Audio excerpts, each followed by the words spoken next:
primer tribunal colegiado del Distrito Nacional, presidido por la magistrada Giselle Méndez, recibió de la Suprema Corte de Justicia el expediente Odebrecht en una decisión sin antecedentes.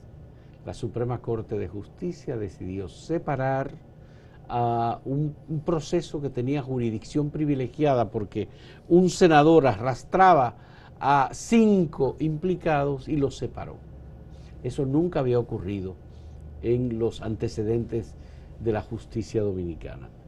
El primer tribunal colegiado tomó la decisión con respecto a 6 porque finalmente Tommy Galán, ex senador de San Cristóbal, dejó de ser senador y se convirtió en un ciudadano común sin jurisdicción privilegiada y fue incorporado a ese proceso que ya desde el año 2017 había iniciado con 14 personas. Ha terminado con 6 personas y de las 6, 4 personas han sido excluidas y solo 2 han sido encartados. Uno, Ángel Rondón, por recepción de sobornos, y segundo, Víctor Díaz Rúa, por enriquecimiento ilícito y no específicamente por el caso de manejo de sobornos por parte de la empresa Odebrecht, que fue la que confesó al final que 92 millones de dólares los había pagado entre el 2001 y el 2014 en República Dominicana. Bueno, queremos analizar el contexto jurídico de este proceso y de esta decisión y las consecuencias que se derivan de esta sentencia del Tribunal Colegiado Primero del Distrito Nacional con Francisco Álvarez Valdés, abogado y quien nos ha acompañado en otras ocasiones en análisis sobre este proceso que ha implicado tantas cuestiones de carácter social y político. De ahí surgió Marcha Verde, ha surgido movimientos críticos y procesos políticos que se han dado en República Dominicana, incluyendo varios procesos electorales. Esto es un resumen nada más, Pancho. Gracias por aceptar esta conversación. ¿Cómo se puede interpretar la decisión de estas juezas, 3 mujeres del primer tribunal colegiado? Definitivamente quedó descartado el caso de Odebrecht, solamente agarrado a través de Ángel Rondón, y Víctor Díaz Rúa no toca el caso de Odebrecht, pese a que fue ministro de Obras Públicas y que el Ministerio Público lo involucró. ¿En qué quedamos con este caso? Bueno, lo primero, Fausto, para completar o agregar, sumar algo a esa introducción que tú has hecho, es que la gente tiene que entender que se trata de un caso de corrupción transnacional que comenzó en Brasil, se extendió a 12 países, incluyendo la República Dominicana, donde Odebrecht invirtió en esos 12 países 788 millones de dólares en sobornos y obtuvo una ganancia de 3.300 millones de dólares gracias a esa inversión.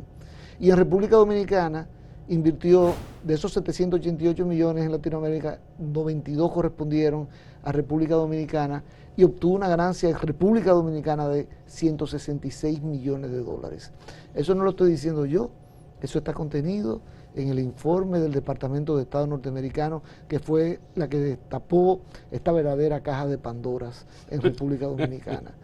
Ahora, así como te hablo de la magnitud del caso, de la importancia, de la gravedad del caso, pues te digo que hubo serios problemas durante la investigación del caso en República Dominicana. Un caso que debió ser investigado con cierta facilidad, porque el magistrado Ortega Polanco, que fungía como juez de las garantías, recuérdense que como tú bien señalabas, había jurisdicción privilegiada para algunos encartados de los 14, y pues le tocó al magistrado de la Suprema Corte Ortega Polanco hacer de juez de la instrucción. Sí. Y el magistrado Ortega Polanco autorizó al Ministerio Público de entonces a ir a Brasil a interrogar a los ejecutivos de Odebrecht. Esa era una actividad clave. En la investigación. En la investigación. Era la puerta de entrada a los nombres de los sobornados. Yo nunca entendí por qué Marco Vasconcelos Cruz, que fue gerente de Odebrecht desde el primer momento hasta que se cometieron todos estos pagos, pudo ser interrogado por ninguna autoridad de República Dominicana. Pero vamos a estar claros de que otros países tuvieron mejor suerte. Bueno, Ecuador, Perú y sí, otros sí, más claro, enviaron sí. fiscales a Brasil. Y lograron interrogar hasta al principal ejecutivo de Odebrecht, a Marcelo Odebrecht. Pero, ¿qué ocurre? ¿Por qué era importante que República Dominicana, que los fiscales dominicanos interrogaran a los ejecutivos de Odebrecht? Para no depender de las delaciones premiadas que hicieron esos ejecutivos ante preguntas de fiscales brasileños. Porque los fiscales brasileños estaban sobre todo interesados en los casos de Brasil. De Brasil. Y no en los casos de Angola, de Colombia, de Ecuador, de República Dominicana. Entonces, aunque preguntaron sobre esos países, fueron interrogatorios muy superficiales. Y era, por lo tanto, necesario que el interesado, en el caso dominicano, que eran los fiscales dominicanos, Público, sí, fueran a Brasil. Y los fiscales dominicanos recibieron autorización del magistrado Ortega Polanco para hacerlo, pero no lo hicieron. Y yo siempre he pensado que no lo hicieron porque el que tomó la decisión de no ir a Brasil no quería encontrarse con que uno de esos ejecutivos brasileños mencionara nombres de funcionarios públicos que estaban siendo protegidos en ese momento. Presidente de la República en algún momento, por ejemplo. O cualquier funcionario cualquiera, público. No importa, pero pudo haber sido Leonel Fernández, Hipólito Mejía. Cualquier funcionario público. Danilo Medina.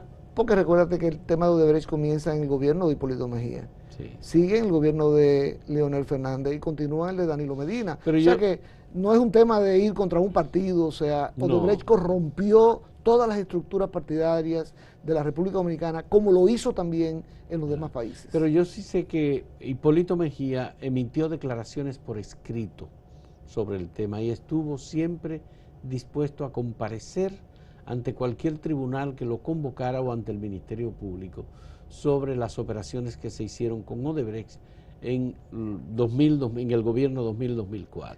Y yo pregunto, Fausto, ¿y los funcionarios del gobierno de Hipólito Mejía? Bueno, pero había... El ministro de Obras Públicas ya tenía esa misma disposición. Ya.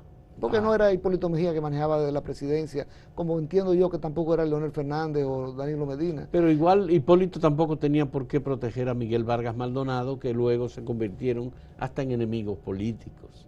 Y lo que pasó en el 2012, mucho antes de que surgiera el caso de Odebrecht, fue que Miguel Vargas se declaró presidente del partido enemigo de la candidatura de Hipólito Mejía. Sí, pero... ¿Me entiendes? Pero todo el mundo reconoce que Hipólito Mejía es una persona que no le gusta perseguir. Bueno, lo hizo cuando llegó al poder. ¿Qué hizo con Leonel Fernández? No, él dijo que no se persigue. A los presidentes no se persiguen, Ya. porque esa es su filosofía. Entonces, por eso yo te digo, además, un ministerio público no puede depender de un expresidente o de un presidente. Por eso la importancia de la investigación. independencia del Ministerio Público, y hay que apoyar la posición que ha mantenido y mantiene el presidente Luis Abinader de que se independice y eso vaya a la Constitución de la República, que es en donde debe quedar. Absolutamente de acuerdo con eso. Sí. Pero recuérdate que este caso se investigó durante el gobierno anterior y durante la gestión del Procurador General de la República anterior, porque hay que deslindar los campos. Lo digo porque hay expectativas y esperanza de un Odebrecht 2.0. ¿Qué significa eso? Que el Odebrecht 1.0, que es este que se acaba de fallar hace unos días, pues no se quede allí.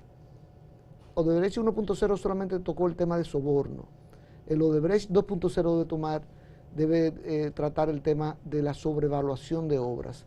Y yo tengo entendido que ya la Cámara de Cuentas está terminando o ha terminado una auditoría al respecto que solicitó Jean Alain Rodríguez hace como 3 años. No se puede argumentar el no bis in idem, que es el proceso que se repetiría contra las mismas personas, o podrían ser incluidas otras personas y no las que ya fueron 14 encartadas en este caso. Si se inicia un proceso por sobrevaluación de obra, eso no son los hechos que se conocieron en este caso que acaba de dictarse sentencia. En este caso se conoció sobre todo el tema del soborno. No se tocó el tema de la sobrevaluación de obra. A Jean Alain Rodríguez se le cuestionó porque no incluía la sobrevaluación de obra y él alegó hace 2 o 3 años que se necesitaba una auditoría de la Cámara de Cuentas con respecto a ese tema, pero que tan pronto llegara se iban a iniciar los procesos por sobrevaluación de obra. Bueno, ahora le compete a la nueva gestión del Ministerio Público, ese Odebrecht 2.0, esa auditoría que debe estar por salir de la Cámara de Cuentas, y sobre todo identificar a los sobornados, porque efectivamente en esta sentencia que se acaba de dictar no está identificado ni siquiera uno solo de los sobornados. Esa es una realidad. Ahora, ¿significa que no se pueden identificar en el futuro? Se pueden identificar y se pueden someter porque no ha sido objeto de este proceso. Pero hay una amenaza muy seria con el tema de la prescripción y ya la vivimos con esta sentencia. Bueno, yo precisamente sobre eso te quería preguntar. Las magistradas del primer tribunal colegiado del Distrito Nacional declararon la extinción de la persecución penal en varios casos por prescripción de este proceso de Odebrecht. Entonces me gustaría saber, ¿está a punto de vencer la persecución sobre el caso Odebrecht?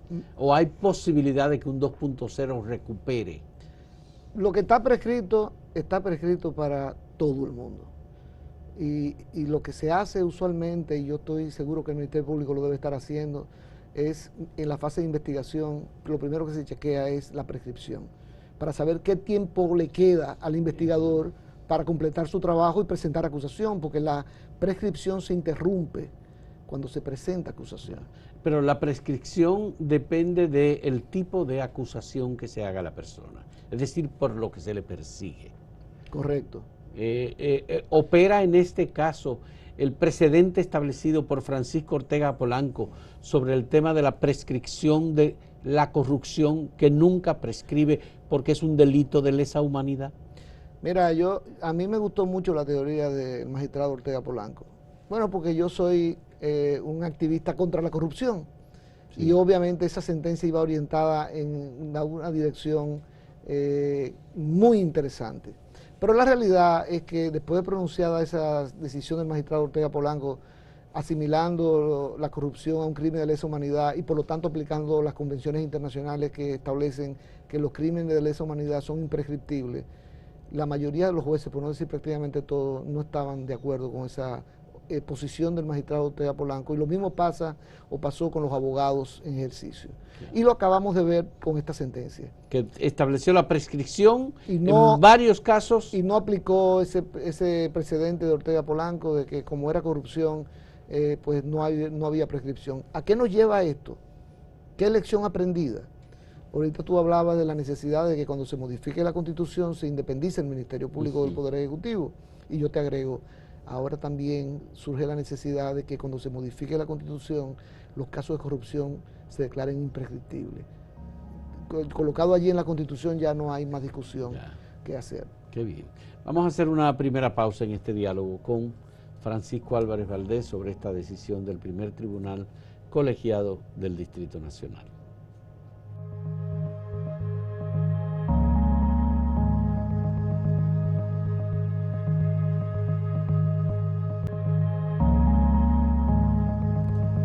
Francisco Ortega Polanco, las magistradas hicieron su trabajo. Hicieron una investigación detallada de cada uno de los temas que les fueron planteados y al final resolvieron todo. Y en esa resolución de todos los casos hay 4 personas que resultaron absueltas, sencillamente, y 2 personas que resultaron condenadas. El único condenado por el caso de Odebrecht es Ángel Rondón. Víctor Díaz Rúa fue condenado solo por enriquecimiento ilícito. Tal vez de ahí se deriva falsedad de escritura pública o cualquier otra cosa, pero bien. Y además las magistradas dieron decisiones adicionales, muy controversiales. El decomiso de los bienes involucrados en la decisión que ellas tomaron sobre Ángel Rondón y Víctor Díaz Rúa.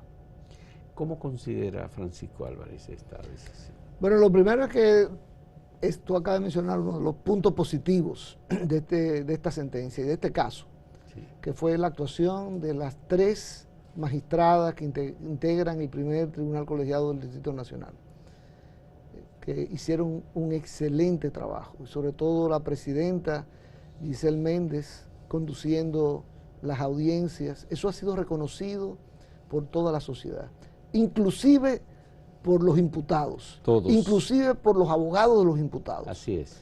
Y yo creo que hay que celebrarlo, ¿no? O sea, uno necesita tener noticias de esa naturaleza. Recordemos que la magistrada Giselle Méndez fue miembro de ese primer tribunal colegiado cuando se conoció el caso Baninter. Yeah.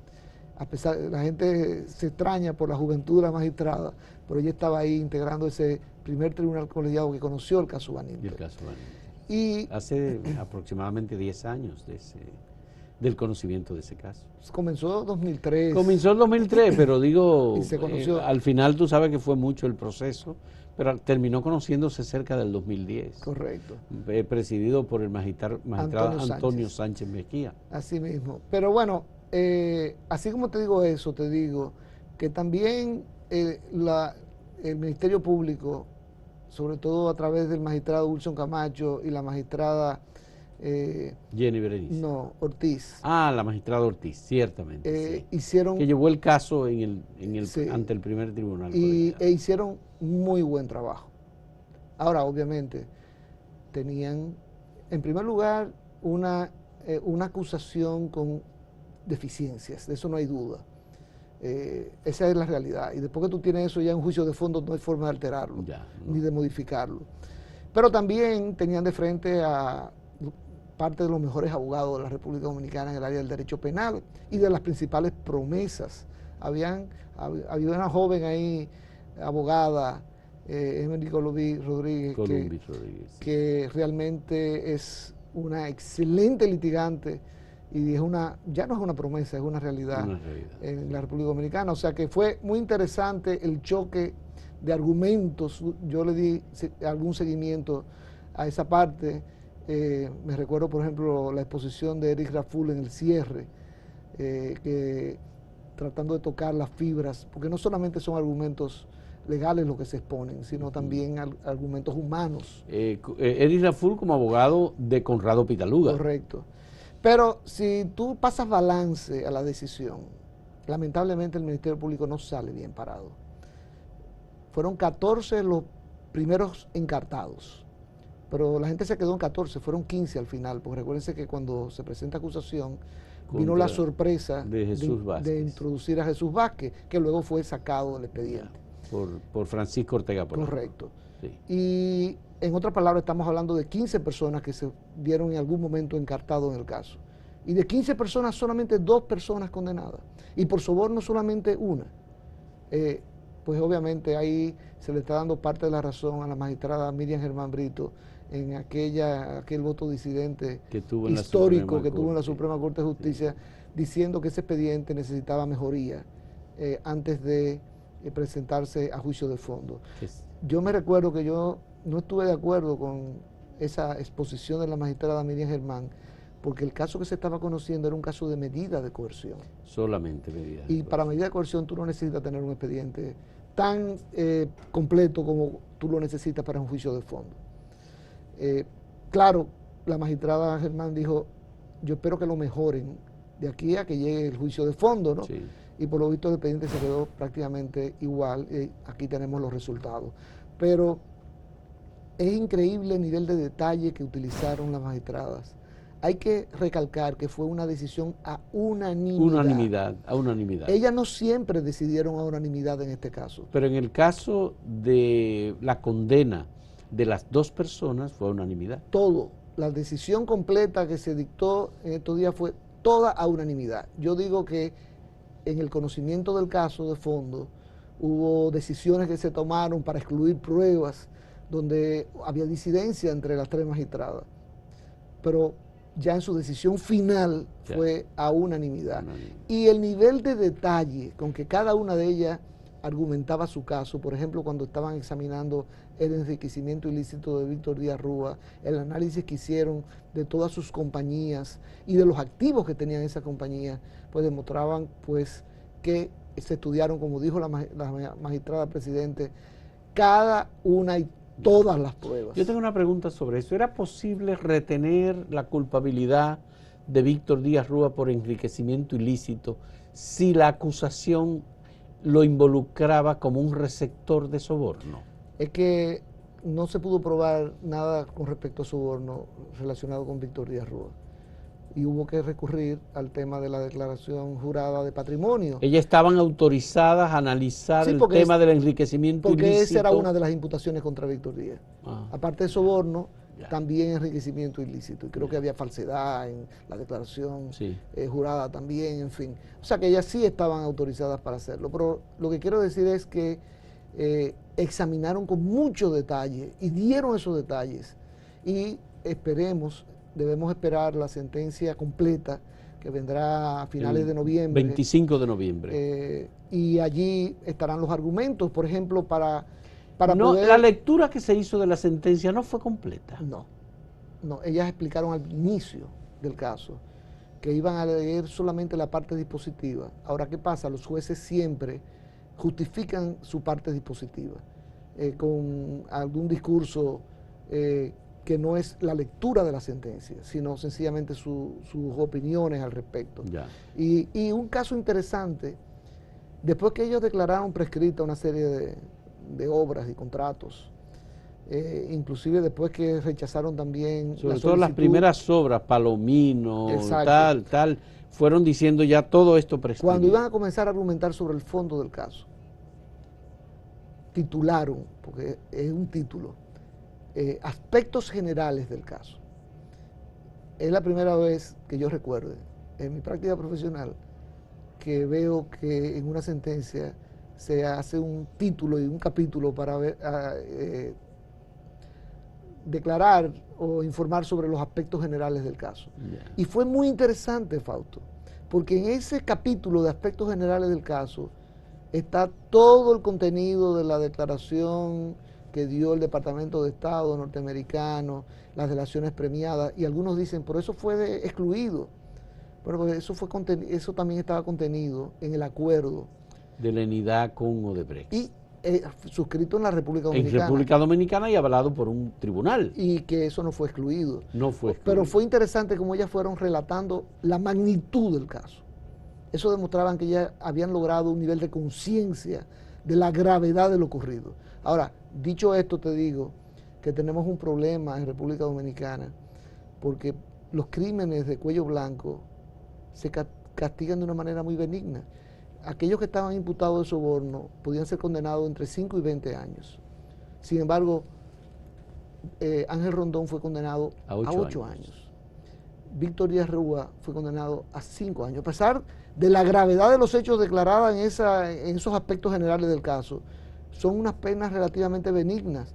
Pero si tú comienzas a examinar la historia de los crímenes de cuello blanco en República Dominicana, te vas a encontrar que prácticamente ninguno pasa de 10 años. Tú comienzas a ver los casos de fraude bancario y no pasan de 10 años.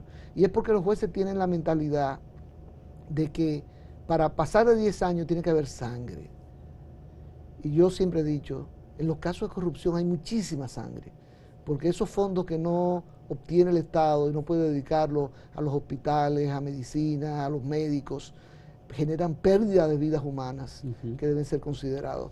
Pero seguimos con esa práctica de no sobrepasar los 10 años. El Banco Mundial y otras organizaciones y organismos internacionales evaluaron que la pérdida de la sociedad dominicana como consecuencia de los fraudes bancarios sobrepasaba los 10 años y que eso había llevado al empobrecimiento a millones de personas en el país. 1,5 millones de personas pasaron a la pobreza y 770,000 a la pobreza extrema. Bueno, en el caso Baninter, y no pasó de 10 años. Pero eso es sangre pura por donde quiera, eso es calles rodeadas de sangre por todos lados. Pero yo te digo, ¿para qué más vamos a modificar el Código Penal para aumentar las penas?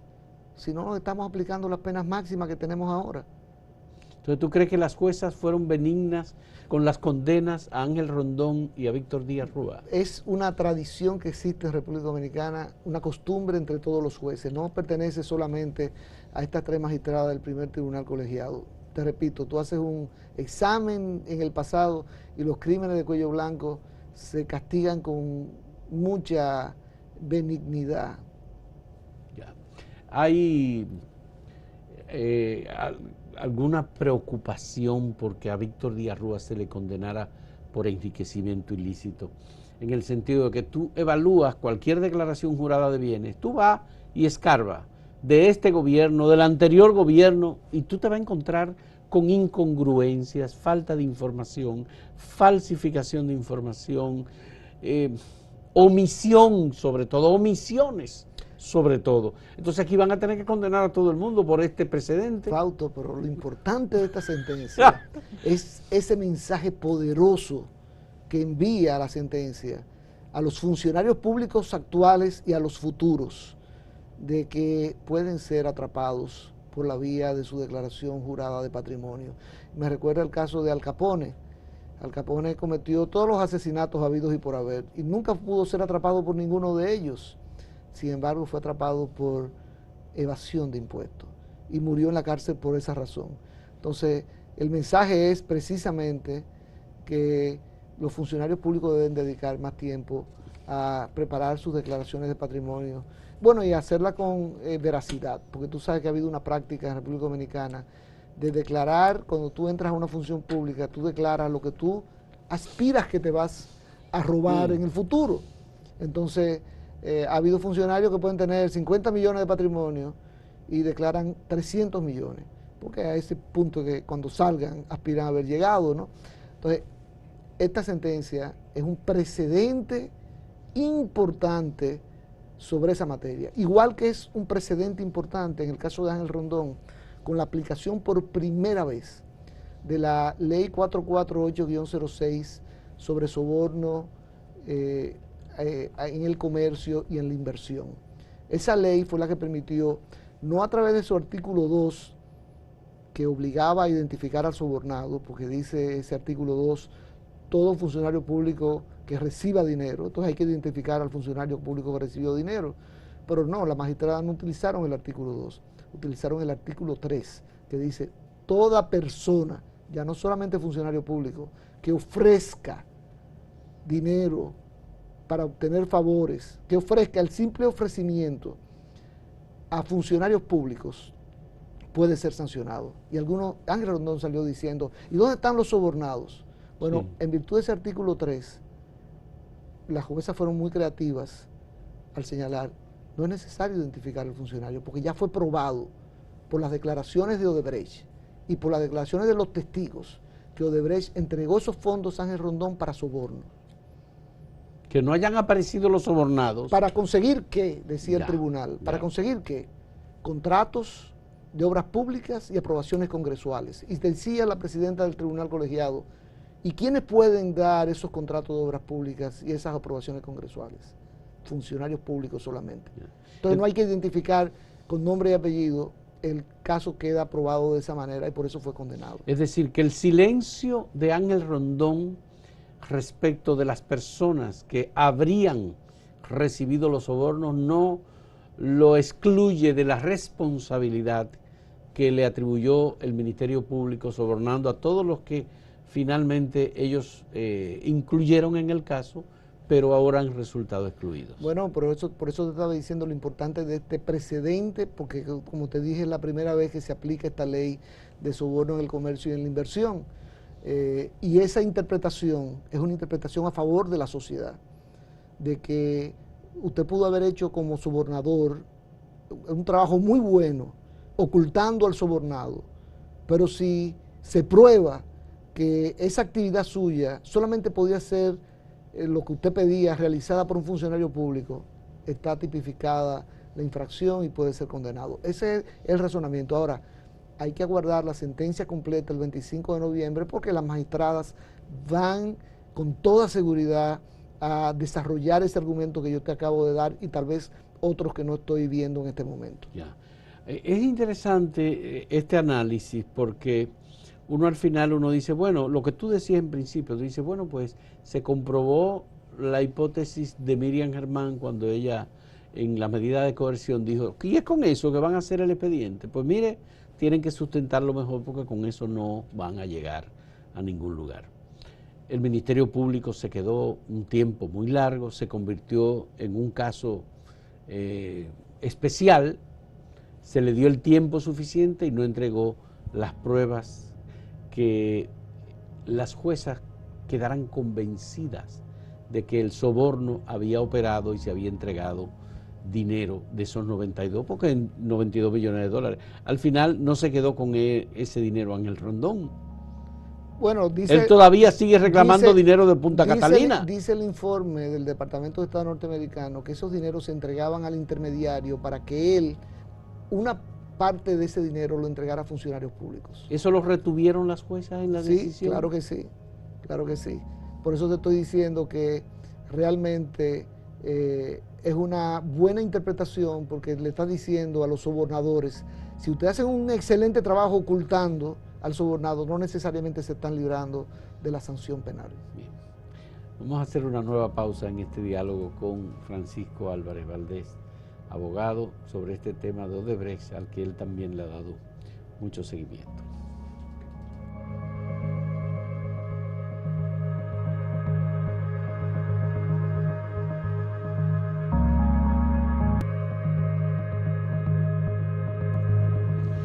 Wilson Camacho, como director de PETCA, la Procuraduría Especializada de Persecución de la Corrupción, adelantó desde ayer que el Ministerio Público va a apelar la decisión del primer tribunal colegiado.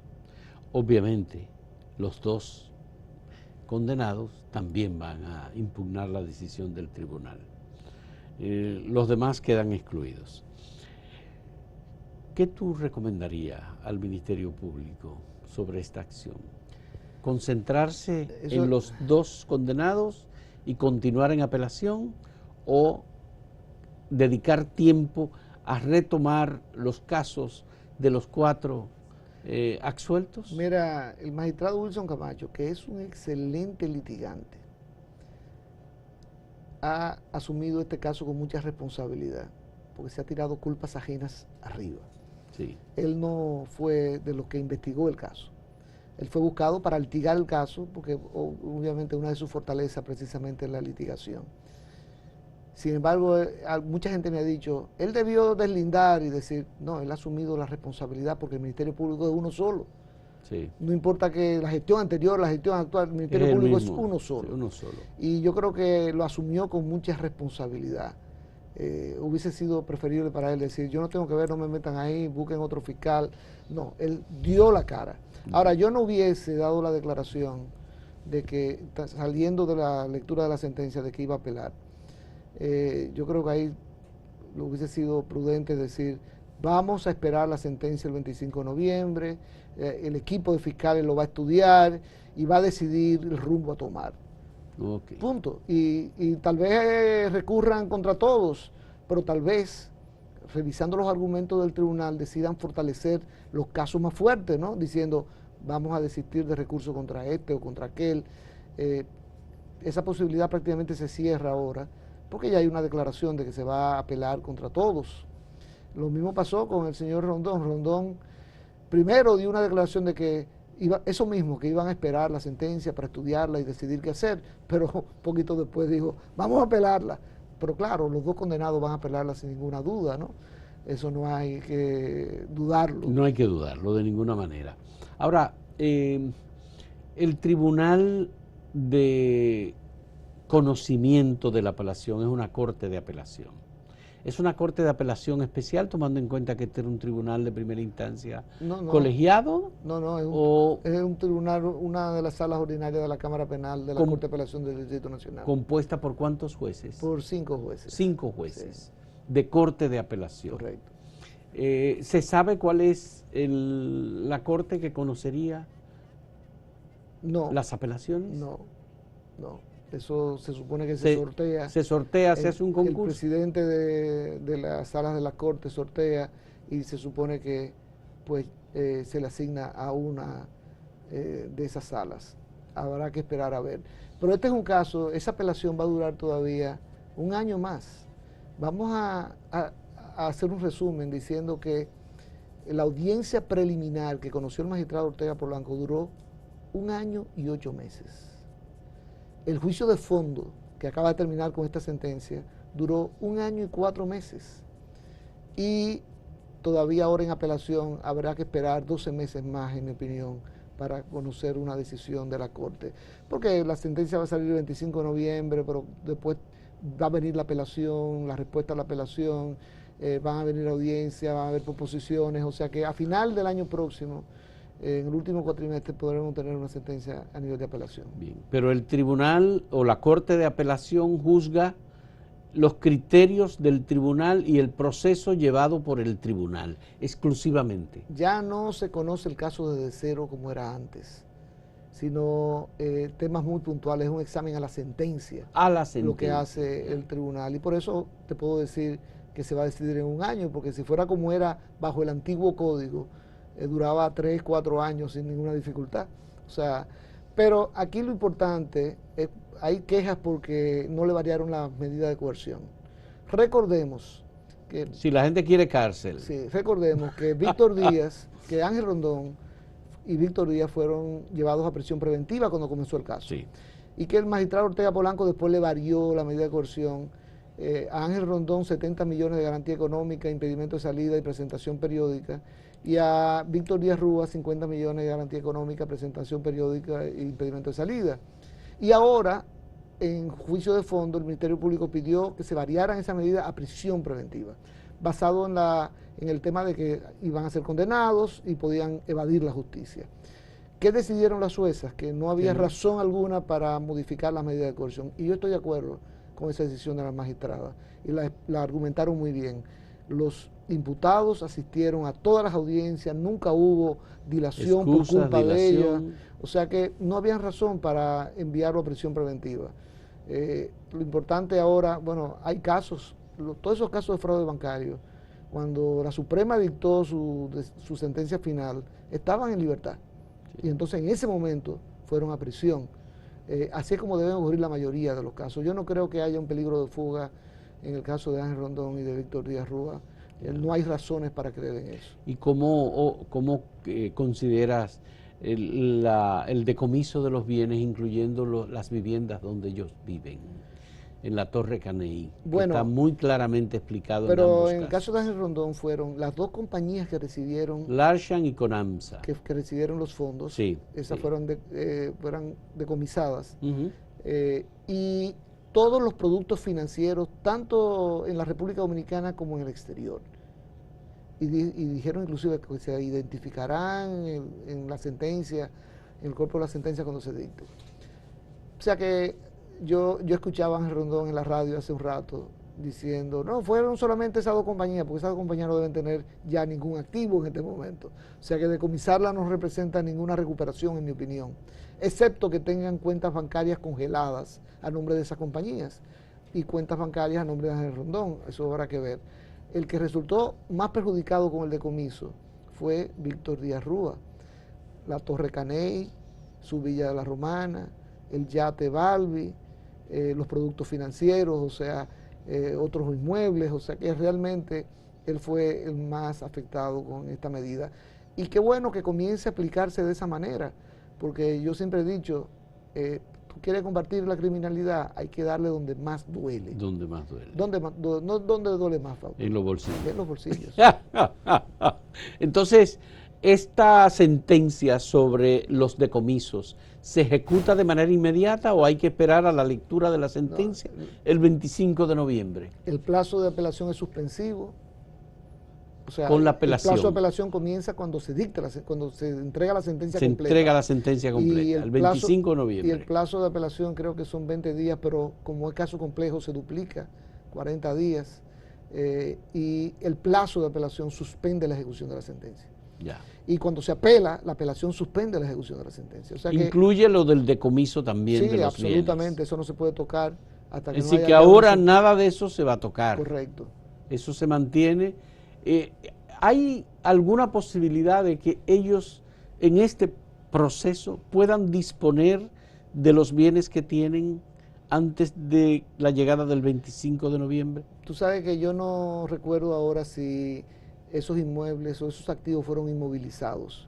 Es probable que lo hayan sido. En consecuencia, por ejemplo, el yate no debería poder ser utilizado si fue objeto de una medida de coerción real, como se llama, aquella medida de coerción que no afectan a las personas sino a los bienes. Por ejemplo, la Villa de la Romana es su villa donde él va a casa de campo, y su apartamento en Torre Caney tengo entendido que es donde vive. Donde vive. Entonces, sí, bueno, es muy probable que siga utilizándolo hasta que haya una sentencia definitiva. Ya. Hay, por supuesto, en estos casos una preocupación de que si tú tienes una cuenta en el extranjero o en el exterior que está involucrada en esta decisión, ¿puedes sacar el dinero que tiene y dejar la cuenta vacía? Bueno, si ese banco no ha sido notificado con la finalidad de inmovilizar esos fondos, claro que sí que puede hacerlo. Y se hace con mucha frecuencia.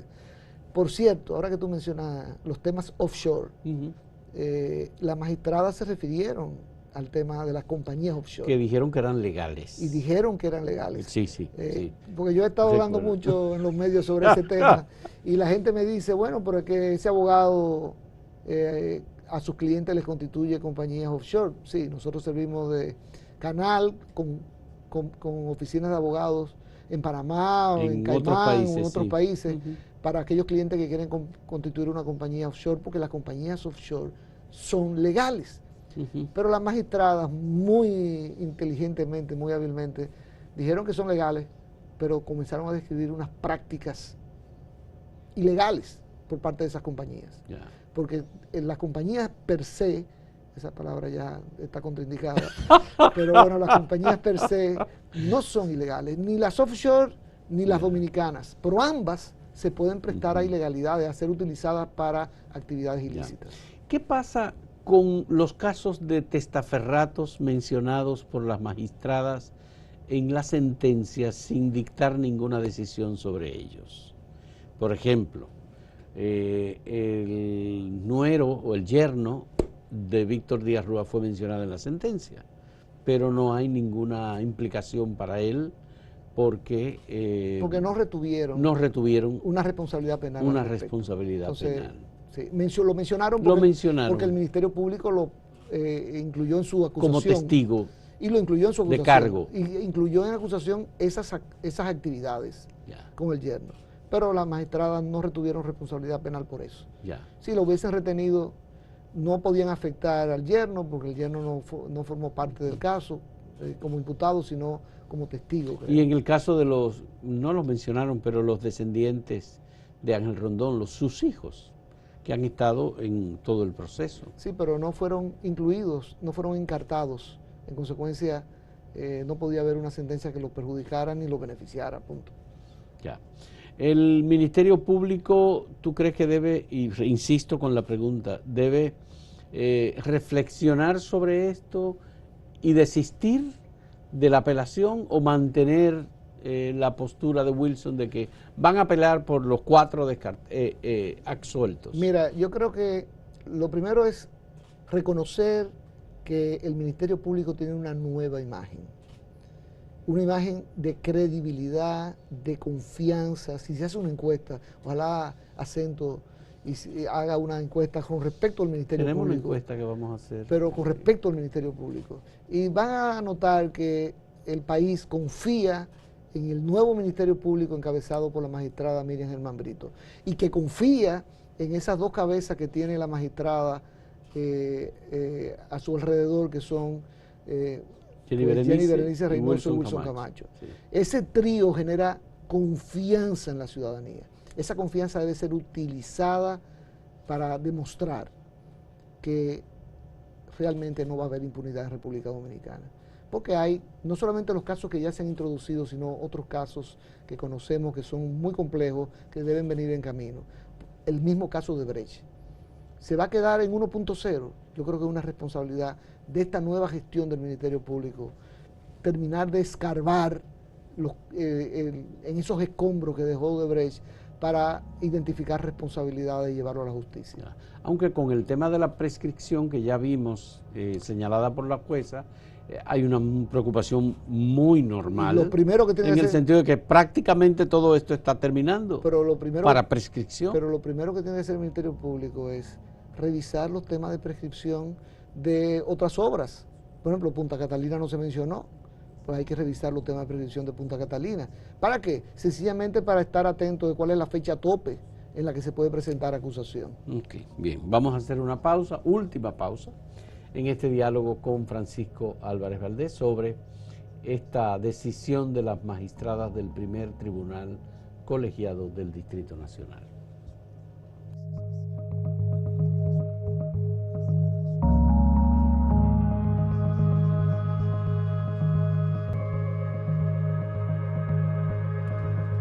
Francisco, yo quisiera tomar la información que me ofreciste de que ya la Cámara de Cuentas está terminando o estaría entregando la evaluación, la investigación que ellos hicieron o la auditoría sobre las obras del caso Odebrecht, con el tema de la sobrevaluación que no ha sido juzgado y que no ha sido conocido. ¿Tú crees que si se estudia la parte de sobrevaluación y se determina que hay la necesidad, luego de ver la auditoría, de que el Ministerio Público acuse, se podría acusar a los funcionarios involucrados? Vamos a partir de un hecho cierto y comprobado y confesado. Odebrecht admitió, y sus ejecutivos, el pago de soborno. No solamente el pago de soborno, que ¿y ese soborno de dónde salía? ¿De los beneficios de Odebrecht? No. No, salía de los bolsillos de nosotros los dominicanos en cada país. ¿Y qué hacía Odebrecht? Lo confesó uno de los ejecutivos. Sobrevaluaba todas las obras en alrededor de un 20%. Así mismo lo dijo el ejecutivo. Sí. Para de ahí nutrir los fondos que iban a las cuentas oscuras manejadas a través de la plataforma de Drausi y de ahí pagar los sobornos. Esos son hechos comprobados, confesados. Yo no estoy diciendo nada nuevo. En otras palabras, que la auditoría que venga de la Cámara de Cuentas tiene que ir consona con esa realidad y tendrá que admitir que hubo sobrevaluación. Ahora, obviamente, se va a tener que verificar el tema de la prescripción para poder presentar acusación y además investigar quiénes estuvieron alrededor de esas sobrevaluaciones. Eso es fundamental en este caso. Ya. Pero yo no estoy diciendo algo que no haya salido en la prensa. Salió en la prensa que de 10 auditorías que tienen que ver con casos de corrupción, hay 3 listas ya que van a ser entregadas al Ministerio Público. Yo aspiro y espero que una de esas sea el tema de la sobrevaluación. Ya. El caso de las obras encontradas como responsable y de las que mayor escándalo se hizo, una es Punta Catalina, que fue sometida a un proceso de evaluación por una comisión designada por el presidente Danilo Medina y finalmente terminó siendo excluida por el Ministerio Público. ¿Podría este Ministerio Público, siendo el mismo, aunque con personas distintas, incluir Punta Catalina como una obra sobrevaluada? Claro que sí. Si tiene la prueba para demostrarlo, claro que sí.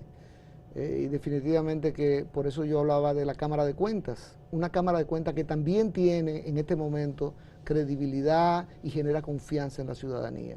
No hay ninguna duda al respecto. Y por cierto, yo no quisiera que terminara el programa sin decirte la necesidad que siento que tiene el país desde el punto de vista institucional, de que esa lucha por la independencia del Ministerio Público comience a ser liderada por el propio Ministerio Público. Yo no sé si tú te recuerdas, cuando se eligió al presidente de la Suprema Corte, Jorge Subero Isa, hasta ese momento el liderazgo de la reforma judicial la tenía la sociedad civil. Finjus, Participación Ciudadana, ANGE, CONEP, lideraban los esfuerzos por la reforma judicial. Tan pronto en el 97 se designó una nueva Suprema Corte de Justicia, esa Suprema Corte de Justicia asumió el liderazgo por la reforma judicial. Eso es lo que debe pasar ahora en el Ministerio Público. Este Ministerio Público nuevo tiene que asumir, y yo estoy hablando de la magistrada Miriam Germán Brito de manera explícita, tiene que asumir el liderazgo de la lucha por dejar ese legado de la independencia del Ministerio Público. Debe participar en los temas de reforma constitucional, debe luchar por un presupuesto adecuado para el Ministerio Público con la finalidad de que pueda contratar especialistas que puedan ayudar a presentar los casos. Y esa lucha que viene también desde la sociedad, pero debe ser encabezada, repito, como pasó con el Poder Judicial, por la magistrada Miriam Germán Brito. Pero Miriam Germán tiene suficiente conocimiento, tiene posición, Tiene un historial. Y tiene credibilidad, que es lo más importante. También tiene credibilidad para postular por la independencia del Ministerio Público. Pero tiene que comenzar reclamándole al Poder Ejecutivo y al Congreso Nacional los fondos necesarios para poder seguir trabajando con mayor eficiencia cada vez. Pero en un primer momento, ¿se trata del tema de los fondos o se trata de la decisión política? Porque en definitiva hay una decisión política del presidente. No, es que se trata de todo. Se trata del problema de los fondos, que tiene que ser reclamado por el Ministerio Público, no dejarnos a nosotros en la sociedad civil que lo estemos reclamando, lo vamos a seguir reclamando, pero tiene que haber una actuación enérgica del Ministerio Público al respecto, porque yo estoy convencido de la independencia de la magistrada Miriam Germán, y esa independencia la puede conducir a ella a decirle al presidente de la República: usted no puede reducir los fondos del Ministerio Público, por el contrario tiene que aumentarlo, pero además de eso, pedirle al Consejo Económico y Social la participación del Ministerio Público cuando se discuta el tema de la independencia del Ministerio Público, o va a estar ausente el Ministerio Público de su propia reforma. Claro. Entonces, pues obviamente se necesita que el Ministerio Público asuma ese liderazgo. Ya.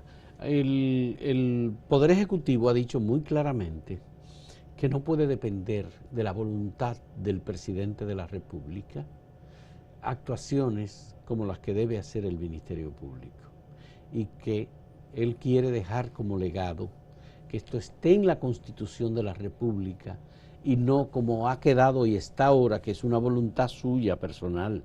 Es decir, yo he designado a una persona independiente con la que no tiene contacto y con la que no le está dando órdenes para decir haga esto o haga lo otro, y que eso al final puede sencillamente echarse atrás si hay un cambio de gobierno. Es que lo que ha pasado... Hay políticos que han dicho muy claramente que no están de acuerdo con la independencia del Ministerio Público. Lo que ha pasado depende de una sola voluntad, del presidente de la República. Hoy es Luis Abinader, y yo creo que hay que aplaudir la decisión que tomó en esa dirección, pero mañana puede ser otro presidente. Entonces vamos a estar temerosos de que haya un cambio de voluntad de un nuevo presidente. Eso tiene que quedar zanjado en una reforma constitucional donde el Consejo Nacional de la Magistratura sea el que designe al Procurador General de la República y se le dé la oportunidad a los jueces, a los fiscales de carrera de poder ocupar esa posición. ¿Tú crees que Luis Abinader debe tener algún tipo de temor por la independencia del Ministerio Público? Bueno, yo creo que todos los funcionarios públicos y todo el sector privado debería tener temor por un Ministerio Público independiente que actúe correctamente. Y ese sería un temor muy saludable. Ya. ¿Fortalecería el sistema democrático? Es que la persecución de las infracciones es indispensable en un sistema de derecho. Si la impunidad es la que campea por sus fueros, pues obviamente la institucionalidad pierde. Y por eso es que resulta, repito, indispensable que haya un Ministerio Público que pueda actuar sin temor ni favor. El precedente de un Procurador General de la República en prisión, ¿tiene, digamos, alguna lectura en este momento en tu criterio? Sí, yo creo que tiene muchas lecturas, más de una. Número uno, al interno del Ministerio Público, es un llamado de alerta de lo que puede, hasta dónde puede llegar un fiscal en sus actuaciones sin comprometer su responsabilidad penal. Pero en segundo lugar, a los políticos jóvenes de la República Dominicana también es un llamado de alerta. Yo estoy convencido de que Jean Alain Rodríguez tenía intenciones de candidatearse para la presidencia de la República en algún momento. Yo no estoy diciendo en lo inmediato, obviamente cuando ya su líder Danilo Medina no aspirara, y estaba preparándose para eso, pero no se puede ir a la Procuraduría General de la República a preparar un proyecto político personal, ni apoyar un proyecto político de otro. Y ese fue el gran error. Se corre el riesgo de afectar las decisiones de persecución que corresponde al Ministerio Público con decisiones políticas. Y lo ha demostrado el caso de Brecht. ¿Tú crees que hay excluidos? Claro que sí, claro, por eso yo te dije que no fueron a Brasil a interrogar a los funcionarios, a los ejecutivos de Brecht por el temor a que los protegidos salieran en esas declaraciones. Bueno, y tú sabes que hubo declaraciones en el caso de Brasil, y cuando uno le preguntó al Procurador General de la República, cuando hablaba de políticos importantes, decía que se trataba de funcionarios de designación, con lo cual se excluía funcionarios de elección. Claro. Fue un tema que uno lo vio con preocupación, porque al final quedaron excluidos los funcionarios de elección. Pero mira, nosotros venimos a República Dominicana desde muy abajo, en temas institucionales. Te lo estoy diciendo porque hay mucha gente decepcionada por esta sentencia del caso de Brecht, que solamente 2 de 15, 2 de 14 o 2 de 6, como tú lo quieras ver. Ese promedio que resulta ahí es terriblemente bajo, ¿no?